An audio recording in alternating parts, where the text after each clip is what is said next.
Well, today I've got some onions going in a little bit of olive oil.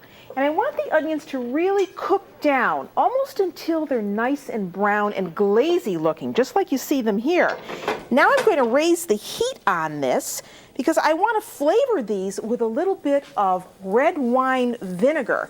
So we want to put in, about 2 or 3 tablespoons of vinegar and really let that cook off. And we took the skins off the peppers and seeded them, and then cut the peppers up into strips. And now I'm going to add them to the onions because I just want to flavor these now with the onions and mix this around. And this is going to be a really pretty filling. So now I'm going to put the soppressata in with the peppers, the onions, and the vinegar, and just mix this around. And really, that's all there is to our filling. And in a ½ cup of warm water, I have proofed just under a tablespoon of dry yeast. So now I'm going to put that into my food processor. And I'm going to add about another 1 cup and about another ¼ cup of water to that. And put all that in. And then I'm going to do just a little trick for you. I'm going to add some vitamin C to this. That's right, good for colds, but it's good for dough too. And just a vitamin C tablet that I've crushed up in a mortar. I'm going to add a little bit of that. Now, why am I adding vitamin C? Well, believe it or not, vitamin C has been shown to help gluten development in dough. So now we have our yeast and water mixture in here, and we have to begin adding our flour. So we want to put in the flour, not all at once, and I'm probably going to use about 4 cups of flour. So get a little bit in, put the cover on, and start whirling this up. Now when I add about the 3rd addition of flour, then that's when I add some salt. You want about 2 teaspoons of sea salt, and I like to add just about a tablespoon of an extra virgin olive oil. Put the cover back on and let that go. Get the dough on the board and then move it around until it is no longer sticky on your hands. And you want to do this for about 5 minutes or so. And if the dough does catch on the board, you can always use a dough scraper to pick up the dough and also help you turn the dough. Beautiful. And now we need to put this into our bowl.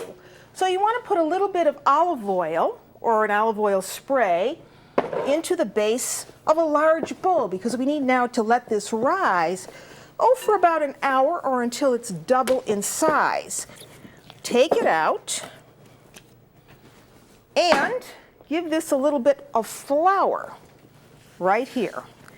And what I'm going to do with this is cut this up into 4 pieces, because this will actually make 2 focaccia doppia. I'm going to cut this up, and I'm just going to use 1/4 of this. The rest you save to make for the other focaccia, or you could make just a pizza with it if you wanted to. And put those things off to the side and keep them covered so that they don't dry out. Now we put flour down and a little surprise. We add some rosemary. And this is just fresh rosemary needles. And I'm going to cut them up a little bit so that they're not so big. And don't use dried rosemary for this because that just will not work. It'll give it just too much of a medicinal flavor. And we need to get out un mattarello. And now we have to roll this out. So let me bring over our bottom. And there it is. And now we want to put our filling right over the top. Isn't this gorgeous? And you want to spread that out. Spread it out so it's almost to the edges, just like this. Now, if you didn't want to use peppers, you could use something else in this. You could use different vegetables. You could use olives and onions. You could use potatoes, whatever. Then I'm going to take this, bring the pan towards me, and stretch it right over the top. And you want to pinch these two edges together because you want to make sure that that is totally encased.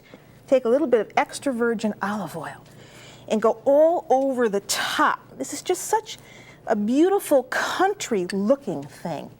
And with the peppers and the sapressata, you can now imagine how nice and spicy this is going to taste and how attractive this really is going to look. Now your oven's on at 425 degrees, and before that goes in, I want to put on a little coarse sea salt. Gives it just a nice little crunch. And that's it. It's ready for the oven. So we'll just keep an eye on this, and when it's nice and crusty on both the top and the bottom, then we know that it's ready to take out.